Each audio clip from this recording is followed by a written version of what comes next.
ये हैं वो ग्रंथ जिन्हें सदियों से छुपा कर रखा गया, जिनमें सिर्फ शब्द नहीं, शक्तियां छुपी हैं।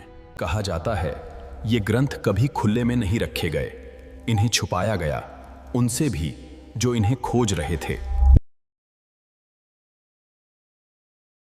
रात के ठीक 12 बजे जब दुनिया सो रही होती है, कुछ रहस्य जागते हैं।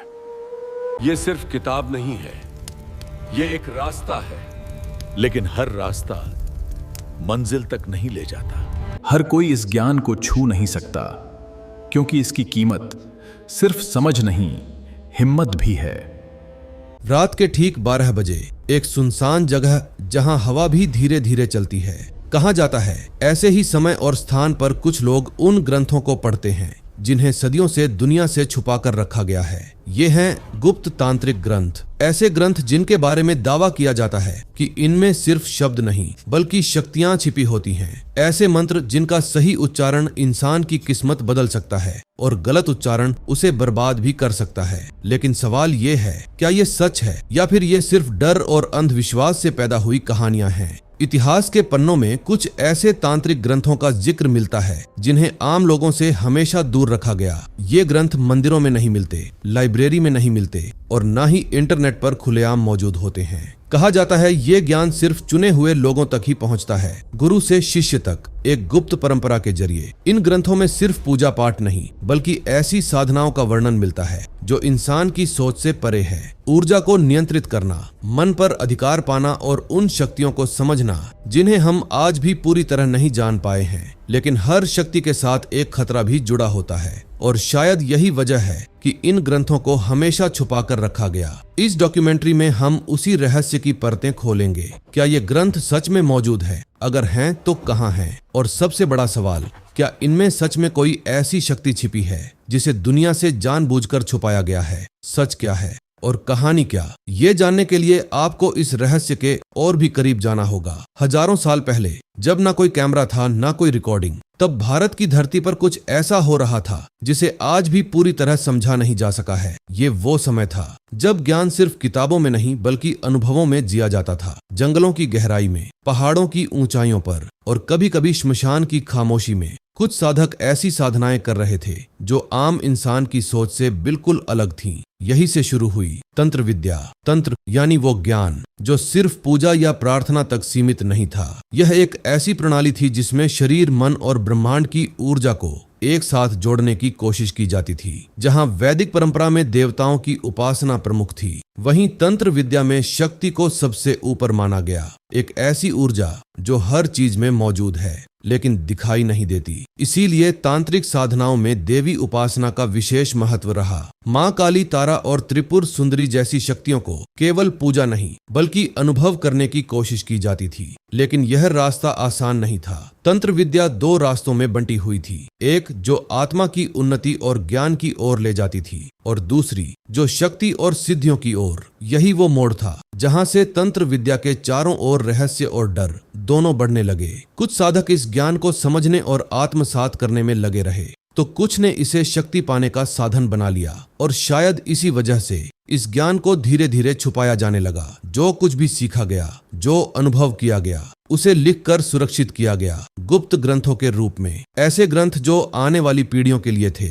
लेकिन हर किसी के लिए नहीं। और यही से शुरू हुआ गुप्त तांत्रिक ग्रंथों का असली रहस्य। अगर ये ग्रंथ इतने शक्तिशाली हैं तो फिर सवाल उठता है, ये हैं कहाँ? क्या ये सच में मौजूद हैं या सिर्फ कहानियों में जिंदा हैं? कई लोगों का मानना है कि गुप्त तांत्रिक ग्रंथ सिर्फ एक कल्पना है, डर पैदा करने के लिए बनाई गई कहानियां या फिर पुरानी लोक कथाओं का हिस्सा। लेकिन कहानी यहीं खत्म नहीं होती। कुछ प्राचीन उल्लेख ऐसे मिलते हैं जो इस बात की ओर इशारा करते हैं कि ये ग्रंथ कभी लिखे गए थे और शायद आज भी कहीं मौजूद हैं। कुछ नाम बार बार सामने आते हैं, ऐसे ग्रंथ जिन्हें आम लोगों से हमेशा दूर रखा गया। कहा जाता है ये ग्रंथ ना किसी लाइब्रेरी में मिलते हैं, ना ही किसी दुकान पर बिकते हैं, बल्कि ये छुपे होते हैं पुरानी मठों में, गुप्त आश्रमों में या फिर किसी साधक के पास जो उन्हें दुनिया से दूर रखता है। लेकिन यहाँ एक और सवाल खड़ा होता है, अगर ये सच में मौजूद है तो इन्हें छुपाया क्यों गया? कुछ लोग कहते हैं क्योंकि इनमें ऐसी शक्तियां लिखी हैं जिनका गलत इस्तेमाल खतरनाक हो सकता है। वहीं कुछ विद्वान मानते हैं कि समय के साथ इन ग्रंथों का असली अर्थ खो गया और जो बचा वो सिर्फ रहस्य बनकर रह गया। सच्चाई क्या है, ये आज भी एक सवाल है, क्योंकि इन ग्रंथों को लेकर जितनी बातें कही जाती हैं उतने ही रहस्य भी छुपे हुए हैं। शायद ये ग्रंथ सच में मौजूद है या शायद हम सिर्फ उनके किस्सों का पीछा कर रहे हैं। लेकिन एक बात तय है, जितना इन्हें छुपाया गया है उतना ही इनका रहस्य गहराता गया है। अब तक हमने रहस्य की बात की, लेकिन अब सवाल है, आखिर ये ग्रंथ हैं कौन से?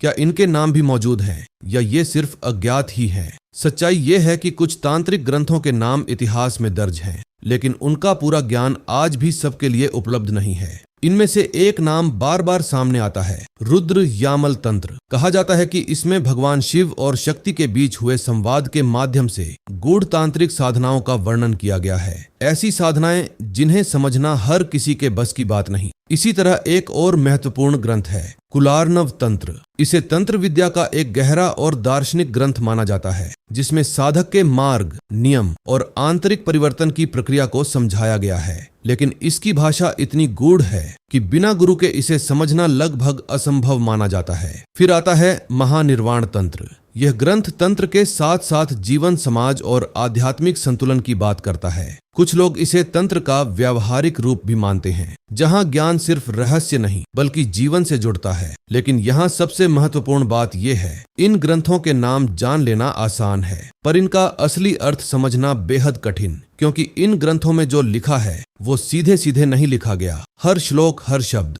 एक संकेत है, एक ऐसा कोड जिसे सिर्फ वही समझ सकता है जिसे सही मार्गदर्शन मिला हो। और शायद यही कारण है कि ये ग्रंथ आज भी मौजूद होते हुए भी दुनिया के लिए एक रहस्य बने हुए हैं। अगर ये ग्रंथ इतने महत्वपूर्ण हैं, तो फिर इन्हें दुनिया के सामने क्यों नहीं लाया गया? क्यों इन्हें हमेशा छुपा कर रखा गया? और क्यों सिर्फ कुछ चुनिंदा लोगों तक ही सीमित रखा गया? इसका जवाब ज्ञान में नहीं बल्कि शक्ति में छुपा है। कहा जाता है कि गुप्त तांत्रिक ग्रंथों में सिर्फ आध्यात्मिक बातें नहीं लिखी होती, बल्कि ऐसी साधनाएं भी वर्णित होती हैं जो इंसान के मन, ऊर्जा और परिस्थितियों को प्रभावित कर सकती हैं। अब सोचिए, अगर ऐसा ज्ञान हर किसी के हाथ में आ जाए तो उसका क्या परिणाम हो सकता है? यही डर इन्हें छुपाने की सबसे बड़ी वजह बना। प्राचीन समय में गुरु अपने शिष्य को परखते थे, उसकी मानसिक स्थिति, उसका धैर्य और सबसे महत्वपूर्ण उसकी नीयत, क्योंकि तंत्र विद्या में एक छोटी सी गलती भी साधक के लिए खतरनाक साबित हो सकती थी। और अगर कोई इस ज्ञान का गलत इस्तेमाल करे तो उसका असर सिर्फ उस व्यक्ति पर नहीं बल्कि उसके आसपास के लोगों पर भी पड़ सकता है। इसीलिए इन ग्रंथों को कभी खुले रूप में नहीं रखा गया, इन्हें छुपाया गया, मठों में, आश्रमों में या फिर सिर्फ स्मृति में, गुरु से शिष्य तक। लेकिन समय के साथ एक और कारण भी जुड़ गया, डर। समाज में तंत्र विद्या को लेकर गलत धारणाएं बनने लगीं। लोग इसे काला जादू, अंधविश्वास और भय से जोड़ने लगे। और जब किसी ज्ञान को समझा नहीं जाता तो उसे छुपा देना ही आसान होता है। शायद इसीलिए इन ग्रंथों को बचाने के लिए उन्हें दुनिया से दूर रखना जरूरी समझा गया, क्योंकि हर ज्ञान हर किसी के लिए नहीं होता। मान लीजिए आपके हाथ में एक गुप्त तांत्रिक ग्रंथ आ जाए, आप उसे खोलें और पढ़ना शुरू करें, लेकिन कुछ ही पलों में आपको एहसास हो कि आप शब्द तो पढ़ पा रहे हैं पर समझ कुछ भी नहीं आ रहा। यही है इन ग्रंथों का सबसे बड़ा रहस्य। गुप्त तांत्रिक ग्रंथों में ज्ञान सीधे सीधे नहीं लिखा होता। यहाँ हर शब्द, हर वाक्य एक संकेत होता है, एक छिपा हुआ अर्थ। कई बार एक साधारण सा दिखने वाला मंत्र असल में एक पूरी साधना का कोड होता है। इन ग्रंथों में प्रतीकों का इस्तेमाल बहुत ज्यादा होता है, जैसे अग्नि, चंद्र, रात्रि या श्मशान। लेकिन ये सिर्फ शब्द नहीं होते, इनके पीछे एक गहरा मतलब छुपा होता है। उदाहरण के लिए, रात्रि का अर्थ सिर्फ रात नहीं बल्कि एक विशेष अवस्था भी हो सकती है, जहां साधक का मन पूरी तरह शांत और अंदर की ओर केंद्रित होता है। इसी तरह श्मशान सिर्फ एक जगह नहीं बल्कि एक ऐसी स्थिति का प्रतीक हो सकता है जहां हर डर, हर मोह खत्म हो चुका हो। यानी जो दिख रहा है वो असली नहीं है और जो असली है वो सीधे दिखाई नहीं देता। इसीलिए कहा जाता है, इन ग्रंथों को पढ़ने के लिए आंखें नहीं, समझ चाहिए। और यही वजह है कि बिना गुरु के मार्गदर्शन के इन ग्रंथों को समझना लगभग असंभव माना जाता है, क्योंकि अगर कोई इन संकेतों को गलत समझ ले तो वह साधना भी गलत दिशा में जा सकती है। और तंत्र में गलत दिशा का मतलब सिर्फ असफलता नहीं, कभी कभी खतरा भी होता है। यही गूढ़ भाषा इन ग्रंथों को एक साधारण किताब से उठाकर एक गहरे रहस्य में बदल देती है। अब तक आपने जाना कि इन ग्रंथों में क्या लिखा होता है, लेकिन असली सवाल है, क्या कोई भी इन्हें पढ़कर साधना कर सकता है? जवाब है नहीं। तांत्रिक साधना कोई सामान्य प्रक्रिया नहीं है जहां आप कुछ पढ़ें और तुरंत परिणाम मिल जाए। इसके अपने गुप्त नियम होते हैं और ये नियम ही तय करते हैं कि साधना सफल होगी या खतरनाक। सबसे पहला नियम है गुरु का मार्गदर्शन। तंत्र विद्या में बिना गुरु के आगे बढ़ना अंधेरे में रास्ता खोजने जैसा माना जाता है, क्योंकि यहाँ सिर्फ शब्द नहीं बल्कि अनुभव सिखाया जाता है और हर अनुभव को सही दिशा देना जरूरी होता है। दूसरा नियम है समय और स्थान। तांत्रिक साधनाएं किसी भी समय और कहीं भी नहीं की जाती। कुछ विशेष समय जैसे आधी रात, अमावस्या, और कुछ खास स्थान जैसे एकांत जंगल या श्मशान इन साधनाओं के लिए चुने जाते हैं, क्योंकि माना जाता है कि इन समय और स्थानों पर ऊर्जा का प्रभाव अलग होता है। तीसरा नियम है मानसिक और शारीरिक शुद्धता। साधक का मन स्थिर होना चाहिए, बिना डर, बिना लालच, बिना किसी गलत इरादे के, क्योंकि तंत्र विद्या में आपकी सोच ही आपकी दिशा बन जाती है। चौथा और सबसे महत्वपूर्ण नियम है नियंत्रण। अपने मन पर, अपने भावनाओं पर और उस शक्ति पर जिसे आप समझने की कोशिश कर रहे हैं, क्योंकि अगर नियंत्रण खो गया तो वही साधना जो आपको आगे ले जा सकती थी आपको पीछे भी धकेल सकती है। यही कारण है कि तांत्रिक साधना को हमेशा एक अनुशासन के रूप में देखा गया है, न कि सिर्फ एक शक्ति पाने का तरीका। और शायद यही वजह है कि ये ज्ञान आज भी हर किसी तक नहीं पहुंचता, क्योंकि यहाँ गलती की कोई जगह नहीं होती। तंत्र विद्या का नाम सुनते ही सबसे पहला ख्याल क्या आता है? शक्तियाँ, सिद्धियाँ और कुछ ऐसा जो सामान्य इंसान के बस से बाहर हो। लेकिन सवाल ये है, क्या सच में गुप्त तांत्रिक ग्रंथों में ऐसी शक्तियां पाने के तरीके लिखे हैं, या फिर ये सिर्फ कहानियां हैं जो समय के साथ बढ़ा चढ़ाकर बताई गईं? कई प्राचीन ग्रंथों में सिद्धि शब्द का उल्लेख मिलता है, लेकिन इसका अर्थ हमेशा वैसा नहीं होता जैसा हम सोचते हैं। कुछ लोग सिद्धि को अलौकिक शक्तियों से जोड़ते हैं, जैसे किसी के मन को पढ़ लेना या किसी घटना को प्रभावित करना। लेकिन गहराई में जाए तो सिद्ध का असली अर्थ है अपने ऊपर नियंत्रण, अपने मन पर, अपने डर पर और अपनी इच्छाओं पर। तंत्र विद्या के अनुसार जब एक साधक अपने अंदर की ऊर्जा को समझ लेता है और उसे संतुलित कर लेता है तो वही उसकी सबसे बड़ी शक्ति बन जाती है। लेकिन हर कहानी इतनी सीधी नहीं होती। कुछ तांत्रिक परंपराओं में ऐसी साधनाओं का भी जिक्र मिलता है जिन्हें लोग आज भी रहस्यमयी और डरावना मानते हैं। यही वो जगह है जहां सच्चाई और कल्पना आपस में मिल जाती है, क्योंकि जो अनुभव एक साधक करता है उसे शब्दों में पूरी तरह समझाना आसान नहीं होता, और जब वो अनुभव लोगों तक पहुंचता है तो अक्सर वो रहस्य बन जाता है। तो क्या सच में शक्तियां मिलती हैं? शायद हाँ, लेकिन वैसी नहीं जैसी फिल्मों में दिखाई जाती हैं। असली शक्ति बाहर नहीं अंदर होती है, और तंत्र विद्या उसी शक्ति को पहचानने की एक कोशिश है। हर शक्ति के साथ एक सच्चाई जुड़ी होती है और हर सच्चाई के साथ एक खतरा। गुप्त तांत्रिक ग्रंथों के साथ भी यही होता है। जितना गहरा ये ज्ञान है उतना ही जोखिम भरा भी, क्योंकि यहाँ गलती सिर्फ गलती नहीं होती, कभी कभी उसका असर बहुत दूर तक जाता है। तंत्र विद्या में कई ऐसी साधनाओं का वर्णन मिलता है जिनमें मानसिक एकाग्रता, भावनात्मक संतुलन और पूरी तरह नियंत्रण की जरूरत होती है। अब सोचिए, अगर कोई व्यक्ति बिना समझे, बिना मार्गदर्शन के इन विधियों को अपनाने लगे तो क्या होगा? सबसे पहला असर पड़ता है मन पर। डर, भ्रम और अस्थिरता धीरे धीरे साधक की सोच को प्रभावित करने लगते हैं, क्योंकि जब इंसान किसी ऐसी चीज को छूने की कोशिश करता है जिसे वह पूरी तरह समझ नहीं पाता तो उसका मन खुद ही कहानियां बनाने लगता है। दूसरा खतरा है गलत दिशा। तंत्र विद्या में हर प्रक्रिया का एक सही तरीका होता है, अगर उसमें थोड़ी सी भी चूक हो जाए तो परिणाम पूरी तरह बदल सकता है। और तीसरा सबसे खतरनाक पहलू, लालच। जब कोई व्यक्ति शक्ति पाने की इच्छा से प्रेरित होता है तो वह सीमाएं भूल जाता है, और तंत्र विद्या में सीमाएं ही सुरक्षा होती हैं। यही वजह है कि प्राचीन समय में इन ग्रंथों को हर किसी के लिए खुला नहीं रखा गया, क्योंकि ज्ञान अगर सही हाथों में हो तो मार्ग दिखाता है, लेकिन वही ज्ञान अगर गलत हाथों में चला जाए तो जोखिम बन जाता है। और शायद इसी संतुलन को बनाए रखने के लिए इन ग्रंथों को हमेशा रहस्य के पीछे छुपा कर रखा गया। अब तक ये सब सिर्फ बातें लग सकती हैं, लेकिन क्या कभी किसी गुप्त ग्रंथ का असली हिस्सा सामने आया है? कहा जाता है एक प्राचीन तांत्रिक ग्रंथ में एक विशेष साधना का वर्णन मिलता है जिसे शक्ति जागरण विधि कहा गया। इस विधि में एक मंत्र का उल्लेख है जो कुछ इस प्रकार बताया जाता है, एयूएम क्रीं कालिकाय नमः। लेकिन यहाँ असली रहस्य मंत्र में नहीं है, रहस्य है उसकी विधि में। ग्रंथ के अनुसार इस मंत्र का जाप किसी भी समय नहीं किया जा सकता। इसके लिए एक विशेष रात चुनी जाती है, अमावस्या की रात। स्थान एकदम शांत, जहाँ कोई बाधा ना हो, और सबसे जरूरी साधक का मन पूरी तरह स्थिर होना चाहिए। कहा जाता है इस मंत्र का लगातार 108 बार जाप करने पर साधक अपने भीतर एक अलग प्रकार की ऊर्जा महसूस करता है। लेकिन यहाँ कहानी दो हिस्सों में बंट जाती है। कुछ लोग कहते हैं उन्हें गहरी शांति, आत्मविश्वास और एक अजीब सा नियंत्रण महसूस हुआ, जबकि कुछ के अनुभव बिल्कुल अलग थे, बेचैनी, डर और ऐसा एहसास जैसे कोई उन्हें देख रहा हो। तो सवाल ये है, क्या मंत्र में सच में कोई शक्ति है या फिर ये सब मन का खेल है? तांत्रिक ग्रंथ खुद इस सवाल का सीधा जवाब नहीं देते। वो सिर्फ विधि बताते हैं और परिणाम को साधक के अनुभव पर छोड़ देते हैं। यानी जो आप महसूस करते हैं वही आपकी सच्चाई बन जाती है। और शायद यही तंत्र का सबसे बड़ा रहस्य है। यह बाहर की दुनिया को नहीं,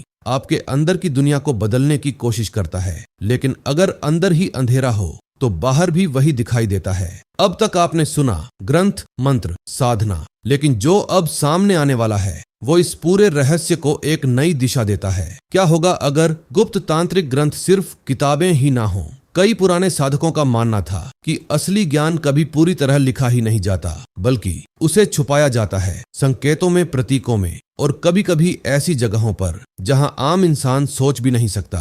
कुछ कथाओं में बताया जाता है कि कई तांत्रिक ग्रंथ अधूरे लिखे गए थे जानबूझकर, ताकि जो व्यक्ति बिना मार्गदर्शन के उन्हें पढ़े वो कभी पूरा सच समझ ही ना पाए। लेकिन असली रहस्य यहाँ से शुरू होता है। कहा जाता है इन ग्रंथों के असली भाग कभी कागज पर लिखे ही नहीं गए, उन्हें सुरक्षित रखा गया मानव स्मृति में, गुरु से शिष्य तक, एक ऐसी परंपरा के जरिए जहां हर ज्ञान शब्दों से नहीं, अनुभव से दिया जाता था। और यही कारण है कि आज अगर आपको कोई प्राचीन तांत्रिक ग्रंथ मिल भी जाए तो भी वो अधूरा हो सकता है। कुछ साधक तो यहाँ तक दावा करते हैं कि कुछ ग्रंथों में ऐसे श्लोक लिखे गए हैं जिनका असली अर्थ उल्टा है। यानी अगर आप उसे जैसा लिखा है वैसा ही समझेंगे तो आप गलत दिशा में चले जाएंगे। ये एक तरह का सुरक्षा कवच था ताकि केवल वही व्यक्ति सही अर्थ समझ पाए जिसे पहले से सही मार्गदर्शन मिला हो। अब सोचिए, अगर ज्ञान का एक हिस्सा किताब में है और दूसरा हिस्सा किसी के मन में, तो असली ग्रंथ कहाँ है? कागज पर या इंसान के अंदर? शायद यही सबसे बड़ा खुलासा है कि गुप्त तांत्रिक ग्रंथ सिर्फ पढ़े नहीं जाते, उन्हें जिया जाता है, और जो उन्हें जी लेता है उसे फिर किसी किताब की जरूरत नहीं रहती। तो क्या सच में गुप्त तांत्रिक ग्रंथ मौजूद हैं या ये सिर्फ कहानियां हैं जो समय के साथ और रहस्यमयी बनती गईं? शायद सच्चाई इन दोनों के बीच कहीं छुपी है, क्योंकि इस पूरी यात्रा में हमने देखा कुछ प्रमाण हैं, कुछ अनुभव हैं और बहुत सारे सवाल हैं जिनके जवाब आज भी साफ नहीं हैं। गुप्त तांत्रिक ग्रंथ सिर्फ किताबें नहीं हैं, ये एक सोच है, एक परंपरा है और शायद एक ऐसा ज्ञान जिसे हर कोई समझ ही नहीं सकता। कुछ लोग इन्हें शक्ति का स्रोत मानते हैं तो कुछ इसे अंधविश्वास। लेकिन एक बात तय है, तंत्र विद्या का असली अर्थ डर नहीं बल्कि समझ है। अपने मन को समझना, अपनी सीमाओं को पहचानना और उस ऊर्जा को महसूस करना जिसे हम रोज महसूस तो करते हैं लेकिन समझ नहीं पाते। शायद इसी वजह से इन ग्रंथों को कभी पूरी तरह सामने नहीं लाया गया, क्योंकि हर सच हर किसी के लिए नहीं होता और हर रहस्य खुलने के लिए नहीं होता। तो अगली बार जब आप गुप्त तांत्रिक ग्रंथ के बारे में सुने तो उसे सिर्फ एक डरावनी कहानी की तरह मत देखिए। हो सकता है वो एक ऐसा दरवाजा हो जो बाहर नहीं बल्कि आपके अंदर की दुनिया की ओर खुलता हो। और सवाल ये नहीं है कि उस दरवाजे के पीछे क्या है, सवाल ये है क्या आप उसे खोलने के लिए तैयार हैं।